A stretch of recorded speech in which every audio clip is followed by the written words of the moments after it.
Ik begin dan direct, ik kan nog twee direct klaar, maar even trekken en dan maar 10 minuten in de pauze. Dan breng ik meer even heen. Dan scheidt die me nog had, die wil ik inderdaad tegen. Maar toen kwam je er net in, maar even de jongen. Ja, en dat weet je ze daar gewoon al, hè.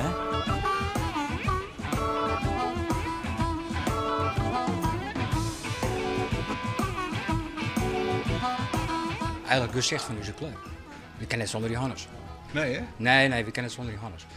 We kennen het zonder Johannes, dat is misschien een beetje te bot, maar hij is het uithangbord van deze vrienden en is heel belangrijk voor ons. Zo, dan breng je het even heen, hè. Dan kan je even komen van ons hier, hè. Johannes is zijn eigen gereid, zit voor de club clear, maar is net in het paard rennen, maar is net bemoeien met de frituurpannen en hier regelt het bier. En nu sluit af. Soms een beetje te let, maar clear. Dat is een beetje door de vingers. Zo, dit is voor u eigenlijk. Nou, voor ben ik nog niks aan, hè. Zo. Nog steeds hier 0. Hè? 12 voor. Ja. Hey! 12 voor, Freddy. Ja. Mijn vrouw zei, zei nog naar de kantine? Nee, doe maar een zak daar. Doe maar gauw een zak. Ja. Mijn vrouw was met jaren, 24 jaar met mij nog. 27 jaar, 29 jaar, begin met de rekening. 27 jaar, 24 jaar. Alle 10 jaar en 20 jaar en zaterdag metjes hier. Dus dit is het moment. De meesten zijn nog minder wij, maar wie ben gelukkig nog minder? 12 voor Freddy. 2-1.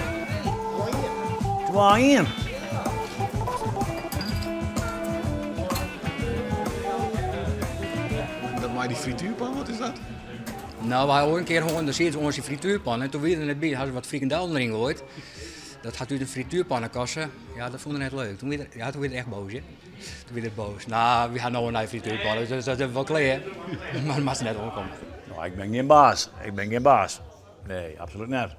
Ik doe wamperen voor de vereniging. Dus je wil meer bij me toe. Ik zeg, nee, laat me maar mooi even achter de tap, joh. Je kan daar een krukje, ik kan daar een krukje. Ik kan een keurje daar maar toe even. En, nou ja, ook al wat verkeerd, ja. Dan meld ik dat wel een keer aan een van de bestuurders. Misschien een paar mooie klompjes houden daar, hè? Dan maak ik dan het filmen, denk ik. Met een probleem van gisteren erop. Ja, ik krijg alles, joh. Ik krijg hier alles. Ja. Hier heb je niks een mondje. Nou, maar een tas van vaantjes mee. Al die vaantjes, die dingen die de sjaal gebracht had, had ik al die wedstrijden dat ik zien. Al die boerenlandse wedstrijden. Ja, heel nooit weg. Ik had het verhaal verteld met de man van die tas van sjaal. Wat zei je toen? Ik had het verhaal even aan een mandje verteld van een tas van sjaal. Ja, nee, ik ben het klaar. Nou, net dan. De mooiste kantine van Friesland, hè? Ja, nou, maar je hebt het ook even, hè?